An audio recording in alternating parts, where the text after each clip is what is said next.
You partying tonight? Oh, yeah, mate. What we getting into? Cheers. You told me that you spent 30,000 space bucks on cocaine. I only take cocaine to go to Brooklyn. Whoa! My father will only let me go on a date with a prince. If you're not married in a month, I have to execute you. Pat, Aladdin, are you okay? I honestly feel that I'm deaf to my own soul. This has been like a trip because I haven't seen this in a very long time. Me neither. I feel like I was watching it like it just At the first time, right? I got to kind of feel like just a movie I was watching. It's wild because it's such an amazing time capsule. And also, I feel like it's very prophetic in a way. Like, in a way, I almost feel like you built the metaverse. You know, okay, watching it now, it does feel like, because when was the movie shot? It was 2000. I think. No, it was after that. I think it was 2014. Okay. So, but I was thinking now that it is kind of set in like a metaverse, and that also that the miners are mining like Bitcoin, you know, and that the you know, okay, when they're printing, when they get all their wishes to do the whatever they want, they're doing stuff like what they're doing on Dolly right now. Like, you know, with Zoe Kravitz is like, oh, I want an asparagus chair. Like, I feel like people are like posting pictures like that they made on AI right now that are like that. But Yeah. and also, you know, the other one that Yaz pointed out was that that Thankster, the app called Thankster, you know, they didn't have that functionality to thank people's like or whatever. Right. You know, but they do now. So you do thank people's thanks now. So there are some stuff. I mean, I feel like it's also a lesson in manifesting. The fact that you got Franceso Clemente to play this genie, like, just in watching it, I am just like, how did this happen? It's incredible. That happened through Alia. I mean, you know, most times Yeah. I'm only able to get somebody to do the movie if I personally, you know them or are friends with them. And I found this to be pretty universally the case. If you know somebody and you're friends with them, you're like, oh, will you do my movie? They'll be like, sure. And if you don't know them, totally no, every time. I remember, like, I wanted to get Benicio to play the genie at one point. Yeah. And they were, I'm sorry, Yasmin too. Yasmin produced the movie, my wife. Yes. And also at the end of the movie, those are our real wedding vows. But we'll talk about it later. I do remember that, and I was so moved and touched that you put that in there. And then I also feel like, in a way, you were pregnant when you guys were making this, and I feel like there's a song about you becoming a dad, and I almost feel like this is you working out on some level, like becoming a father and Definitely. giving life and creating this like family. And do you want to like speak about like the influence that was kind of having on your art during this time? Yeah, I think, you know, when I try to do a big project, you know, like, it is kind of like being pregnant on that project, you know, and like I kind of get into that. Like there was a myth of Aladdin that I was exploring. I just kind of had this picture I was going to make an Aladdin movie, and then through that I started like living my life as if like everything I was doing was part of that myth, and I was looking for the you know, the echo of that myth in like every single statement I was making and every single thing, and you know, so any kind of association. And I was researching that, you know, reading the original version, which is sort of like a little like apocryphal Arabian Nights tale. But, you know, but every single way I would do life, I'd kind of like try to bring it back to Aladdin. And so that's sort of how I work it out, is I just kind of like walk around and think about Aladdin all the time. And I just try to write. It's true. It's true though. But that's We have this joke in our house where I'm like, oh, I want to go out in a notepad. Right? Like I feel like I always say that. I'll be like, oh, I want to go notepad. And like it just means like I want to walk around for like 6 hours and think about stuff and just write down on my phone like the notes. And that's what I just pretty much do, is just write lines. And it's funny for me watching this because I feel like so much of what ends up in here, I remember, was like ideas that you and I had talked about and like things that we were thinking about the world and like the afterlife and death and all the things. And like I love that you literally just pull inspiration from every conversation you have, every interaction, who you're meeting, who you're talking to. I know you on a personal level, but I feel like the most interesting thing for me is that I actually feel like you channeling whatever creativity it is that you channel, like you actually like create and like manifest into the world. And what I've always thought is the most interesting thing is that you were obsessed with Aladdin before you met Yasmin. And I feel like you actually manifested, like seriously out of, I don't know what world, like the most beautiful Yasmin from Aladdin in a way. Do you know what I mean? And it's crazy. I know what I like. I don't know. So I feel like this is such an epic creation. When you were going with Wrong Ferrari, I mean, it was like this is like much more elevated, right? Like you had an entire space, you had an entire crew working, you had like a team of people. What are the differences for you in like bringing something like this to life as opposed to like what you started on like with Wrong Ferrari? I guess, I mean, the Wrong Ferrari, I think is its own thing. And I think it's a different kind of movie. Like I like them both really equally. I just think the Aladdin was like this kind of thing where we got to make, like the entire, basically like kind of the thesis statement of being in control of the entire universe, which was different. The Wrong Ferrari was like, Elise was in the Wrong Ferrari, so she knows about it. But we filmed it on tour. We'd go to like Venice, and we were taking, advantage of the fact that we were shooting on an iPhone. So we'd be like, oh, okay. Like we have today in a hotel room, like we're going to shoot a scene in a hotel room, like wherever it was. But Aladdin was, this really weird situation where like we had a warehouse and we could control everything. So, and I was actually joking before that it was the opposite of Dogma 95. You know about this? It's like, are you familiar with the Dogma movie? That's a really great art movement, but it was kind of like always, people would say, that you would, the whole thing was about you were not like basically allowed to use any props. Mm-hmm. This movie is only props. Like you're not allowed to not use a prop. Like if anyone has like a key, we make the key.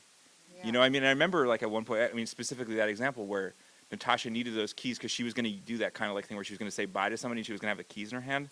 And we was like, do we have a key? And Toby Goodshank, who was the prop master of the movie, was like, "Oh yeah, we made a key." Like it was like we had one of everything. We were like, "Oh yeah, we have forks. We made one of everything." So we even like had like, extra stuff we'd made for like a house. Yeah. So it was basically like this situation where and I was kind of comparing it at the time to like making if you die in ancient Egypt, like they give you in the afterlife, they bury you with all this stuff you're going to need in the afterlife, and I feel like this movie was like a little bit like. Maybe on like the metaverse comparison, we're making something that you're going to take to the metaverse with you. They're all NFTs, like everything in the movie or whatever. The original NFT, absolutely. They're paper mache NFTs. I love that. And I also feel like, watching this is so nostalgic for me because I really believe that our group, we had some of the most fun that was ever allowed to be had. I agree. And I feel like you kind of captured it in a way.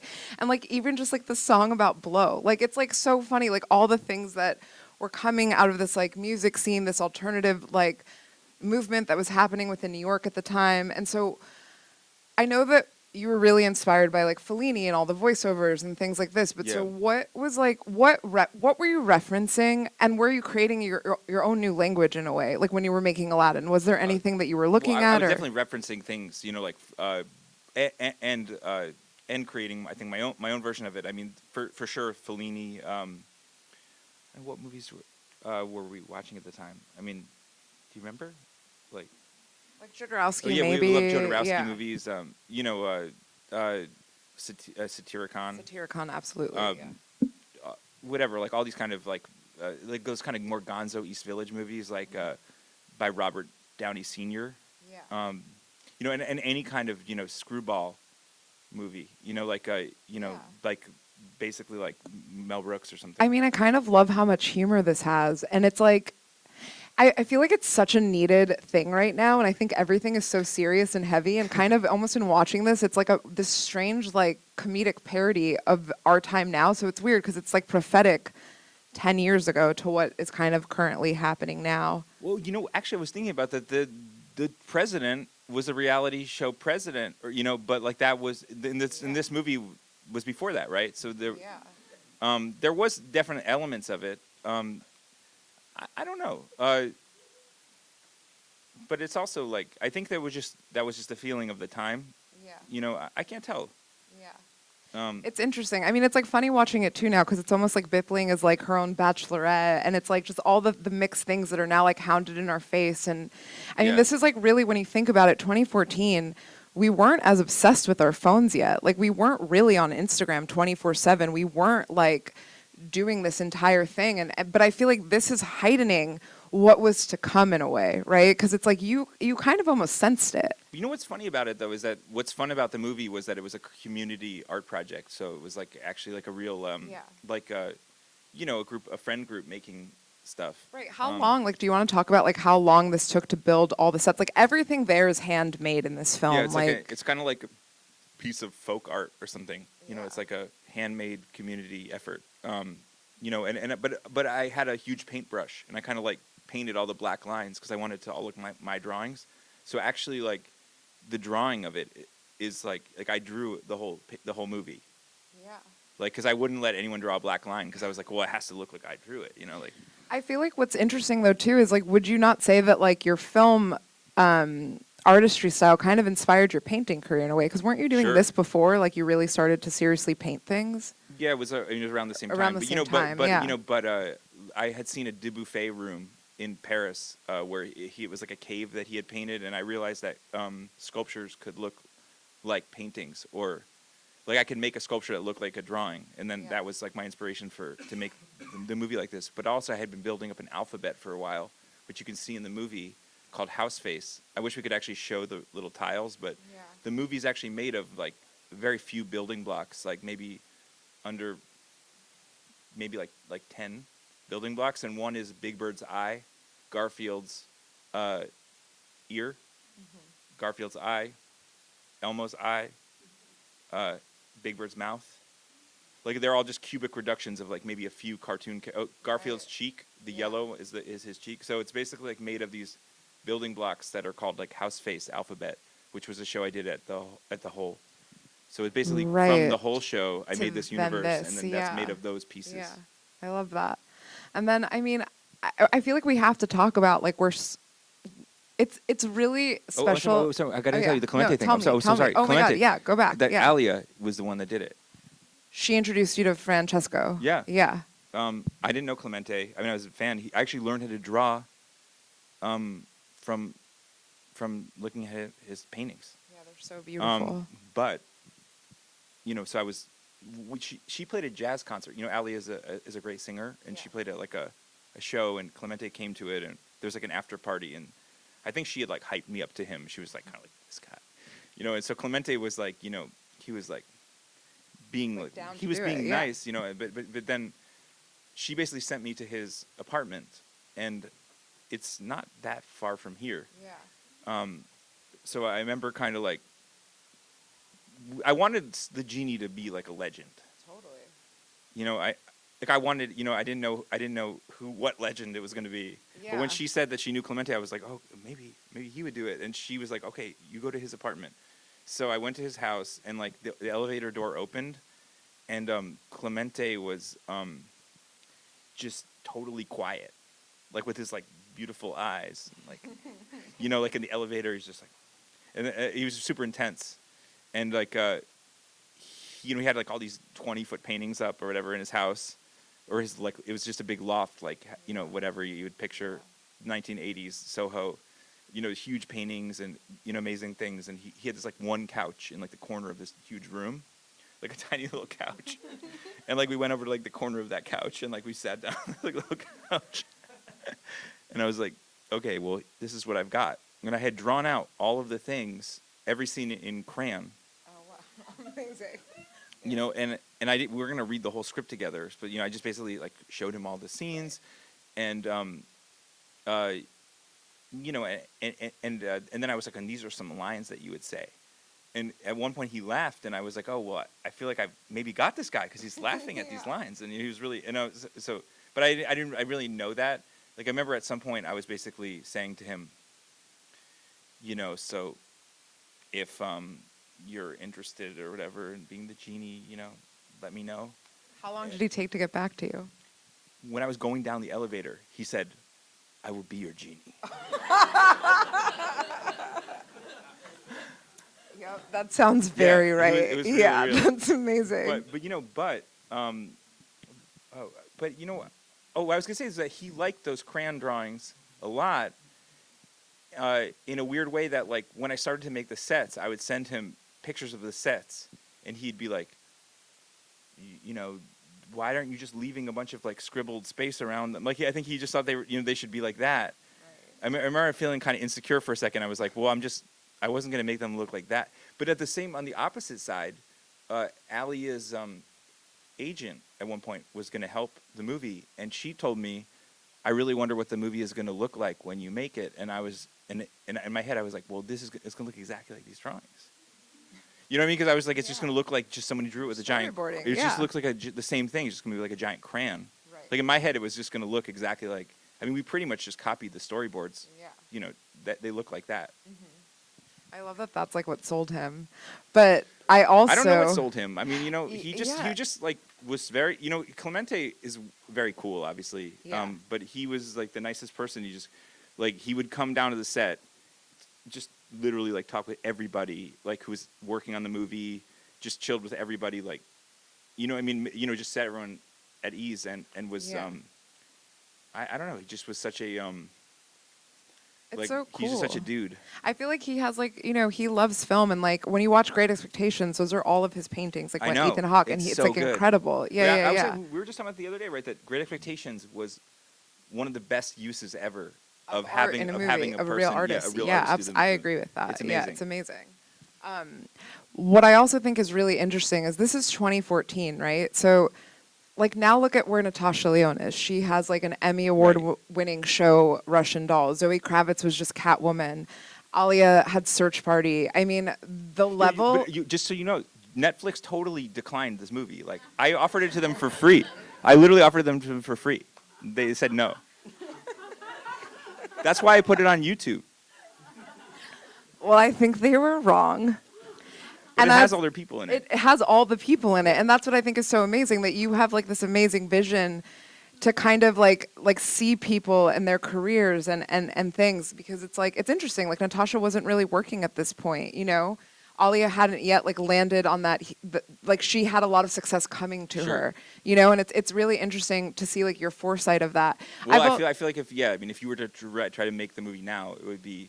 First of all, you couldn't even really make this anymore, during COVID. Obviously, like that was really apparent. But it would be impossible to make the movie now. Yeah. Because everyone would be in a different place. But right, that's what's so special about it, and I also just love the music for it. And so, what was that like for you? Like, did the music come first? Did it come after? Same time. Like I was writing all the lyrics at the same exact time as I was writing the script, and I would just be like, well, I could double use the lyric as like a song lyric and the script because it's going to be the soundtrack. So I could just, you know, I mean, in my head, I was like, but the first thing I did was record the music. I went to LA and I had a great band with Rodrigo and and Stella from Warpaint.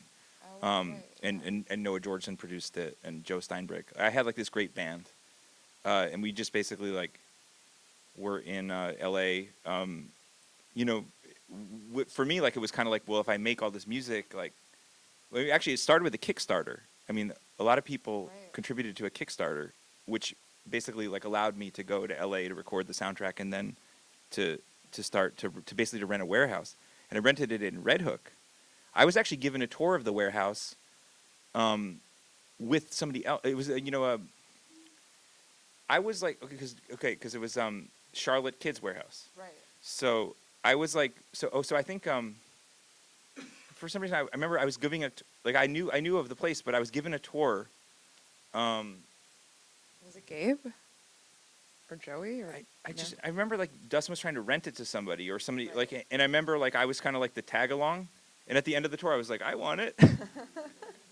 but because I knew that I had like some capacity to rent it because of the Kickstarter. So we rented it. And then from then on, it was like, okay, well now we're really doing it. And then I basically sent out a internet call to all the people that would come. I mean, it's kind of amazing that you could afford to rent that then, though, right? Because like now you can't really in Red Hook. Like it's wild how quickly things change, you know? That was such an impressive space, really, when you think It about it. was very impressive. Yeah. It was. Well, I mean, we had built 30 rooms there, Right. and it was like that movie. What's that Charlie Kaufman movie where like he has the Schenectady, New York? It was like that. Where like I was like, okay, like I'll build out a room of everything in my life. So how long were you working on the set for? Was it like a year? No.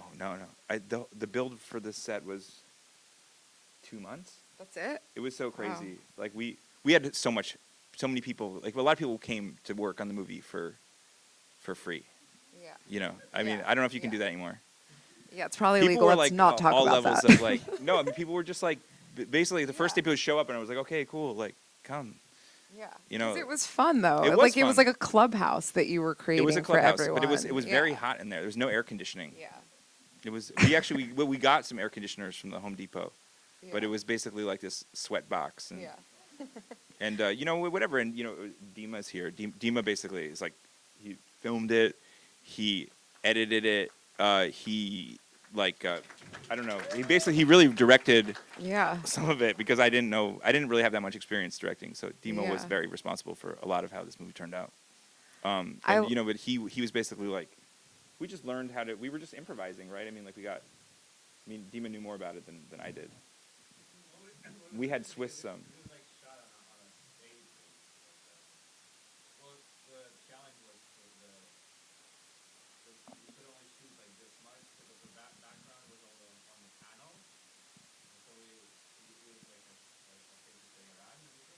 Yeah, we had like kind of just this kind of like halogen lighting above it, or what do you call it? What do you call LED lighting? Yeah, we built like a little grid. But we had these walls that we would we had Tom McMillan, who was the art director. We kind of like figured out the system where we'd have all these walls that when we basically just had the rooms were in these like cardboard panels, and then we would like put them up with we had Velcro on the back of them, and then we'd file them in this card catalog, but the card catalog like stretched for like 50 feet of like every room, and we just like it was really fun. We'd be like, this one has like a C wall and a D wall and a C wall. It was really silly. We had like the door wall, we reused all this stuff. I mean, it's so funny to think like a lot of these rooms. I'm looking at them, I'm like, oh, that's just the throne room, but like we painted it white.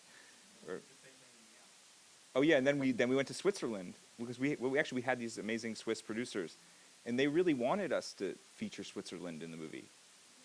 They really did. It looks amazing. So they were like, okay, well, I think we should at least have a shot in Switzerland. And I remember being like, at first I was like, well, the whole movie's being shot in paper mache in Brooklyn. And then I was like, well, this mountain scene, there's mountains, and you have mountains. And we just, it was like some kind of weird synchronicity. We were like, okay, well, after the shoot, we'll go to the Swiss Alps. So just me and Dima and Jack, right? We went out there because it was a minimal scene. We actually went to the top of a Swiss Alp with the paper mache materials. Oh my God. Well, first, we built it in a storefront in Zurich, right? That was like the red light district. So we were like in the red light district, like in a window building all this paper mache alien. And everyone was like looking in at us, like, what are you guys doing? And then we got on the...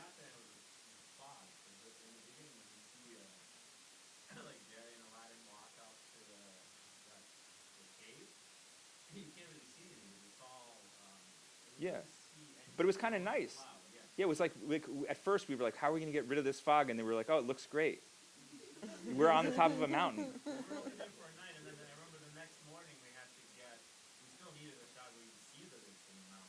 Yeah, it cleared out. Yeah, and Jack just like does the phone. Oh my God. But do you remember that we came up with all of the mine shaft stuff? And we were like, yeah, we're going to build like a camp, like, because there's this weird hotel, there's a hotel on the top of a Swiss Alp. And we were like, yeah, we're just going to build like a campfire or whatever, set up some like paper mache stuff out there, like behind the hotel. And they were like, okay. They were totally permissive of it, right? I guess, like, I don't feel like an American hotel would let us do it.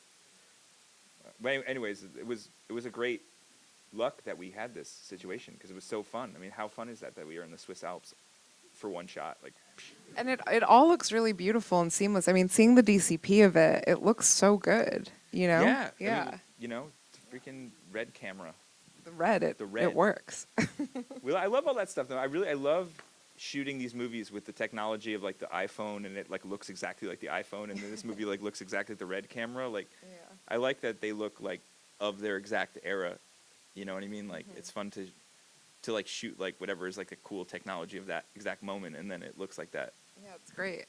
I feel like I really like, it's funny because I recently was reading Many Lives, Many Masters, and this is all about like the different like dimensions of Earth and the universe and reincarnation and all of these things, which are playing a role in Aladdin. And, you know, I feel like 5D was kind of just starting to be a thing that people were like normally discussing around this time maybe. So like what was like playing in your head like when you were like writing like all of the scenes of also like healing the earth? And I feel like it's really interesting, like everything we're dealing with the patriarchy right now and like kind of like regenerating and all these things. You kind of had these ideas then. And so like what was like fueling that for you? I have no idea. I mean, it's like it's funny because I feel like in a way when you look at the movie, it's kind of like written in this sort of crude way that's not like in the way that people don't want to talk about that stuff anymore. You know, but I just feel like it was obviously like in my mind. I don't know. You know, I mean, like I guess it was just on my mind, and I was writing like about that's like a more of a spiritual journey. But you know, but as far as like, I don't know. I thought it was kind of funny that the idea of like technology being like zeros and one binaries and gender being zeros and one binaries is kind of like you know, whatever kind of like was trying to be like smeared in the movie or something. So, you know, I don't know. It's kind of a symbolist movie. I'm not really sure what it's about because I think it's kind of just was like about my interior of what I'm feeling. It's funny though because I feel like it's literally about everything. And like I whispered over to Adam at one point and I was just like, if the world ended, I really hope that this is the only thing left behind of humankind. That'd be great. People are like, oh yeah, this is a great illustration of what people were like. This was the world. Yeah. People were very classy. No, but I mean, I don't know. You know, like I think all the characters in the movie are me to some degree. You know, like they're just different voices in my head, and I think like I look at it like I'm like a complicated piece of like clockwork, and these are all like little gears in my clock that makes it go. And like to me, that's what the movie is. It's like, you know, I'll take any myth and I'll put it through like the Adam's soul machine, and like I'll, you know, make that myth look like whatever, like me or something. Or that's how I feel like, or you know, with the different things. Or that's my what's fun for me is to take a myth and mess with it. Yeah. You know. I love that. I mean, I feel like that's what we're put here to do in a way. I like it. Yeah. Any questions from the audience? Yeah. Okay. The budget of the movie was, I think, was like, Yaz produced it. What was it? $200,000. Is $200,000 too much? It really hurt us because I think the Kickstarter was like 50,000, and then we got 50 or 60 from the investors in Switzerland, and then I think we had 10 from a family friend, and then from after that we had like 75, and me and Yaz, we didn't know what we were doing. We were basically like $70,000 too short, and we started to just eat into our own like life and savings, and we were like, it was very scary. Because we were so in, you know, we were so in. We were like 6 months in, and we were like, it basically caused a decision that I could never make a movie again. Is what happened after this movie. It was like a discussion we had. Remember that when we were on vacation, and you were like, you can never make a movie again. Well, no, it was not. You just that isn't pre. She cried. I think we were tripping, but you were basically like, you can never make a movie again unless somebody funds it. Completely. The comic book was not the animated poem that we showed here. Oh no! Different. Okay, so one of the things that was supposed to be a sequel to Aladdin was War in Paradise, and so I wrote the whole script, and then we made the exact script as a graphic novel called War in Paradise. Then, I thought I could get away with making a shorter comic book called. I wrote a script called Karate Turtles, which is about subcultural karate turtles, is about subcultural Ninja Turtles in a kabuki theater. And I was sure that would get made into a movie. I was sure. Because I was like, it was shorter, but then no. It's a comic book again. And Pioneer Works has been publishing them. And so now I want to make The Wrong Ferrari 2.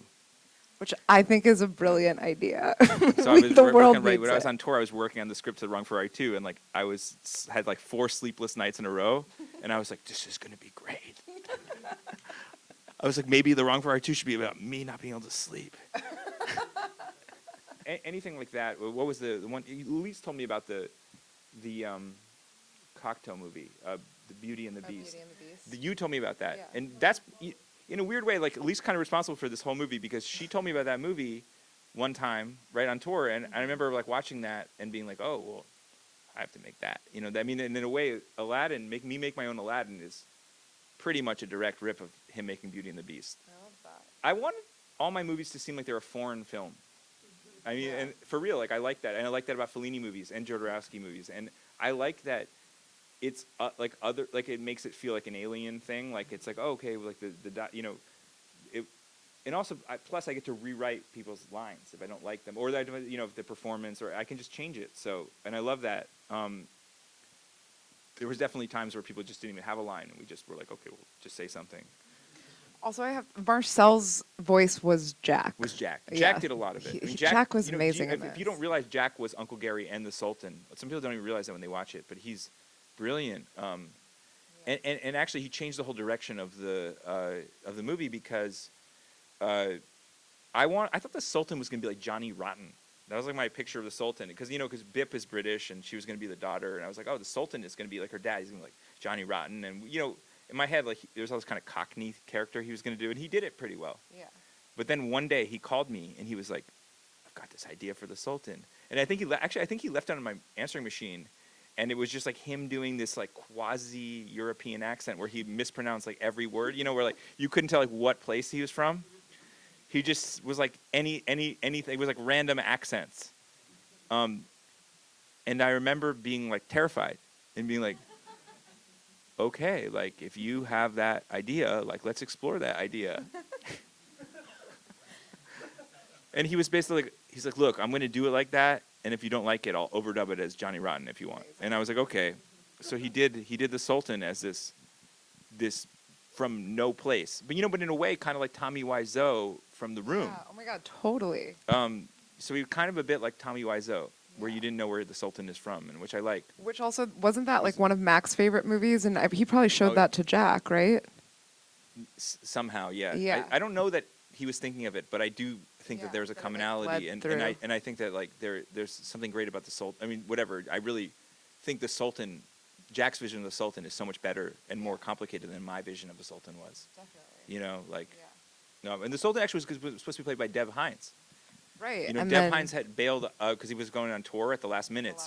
So Jack just stepped in.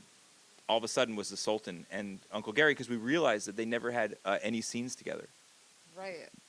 Well, it's also good. Thank you so much for sharing this with us. And I mean, does anyone I want to play some songs, but does anyone have any more question or I don't know. Oh. Adam and I? Elise used to work for my management. Mm-hmm. Well, back when, in the old days, right? I was his merch girl. She went on tour. Oh, Adam is my father. Yeah, I was his first daughter. It's fine. Yeah. We were, but we worked together. I mean, because I was managed by Larissa Brown or Larissa White, and then My best friend. and Elise, Started working with her. And so basically, all of a sudden, Elise was in my life. This is when you were a kid, right? I was like 19 or something. And she like went on tour, and we made The Wrong Ferrari that first year, which was my first movie, and Elise starred in it. If you can call it that. You were great. So that's how we've been friends forever. Yeah.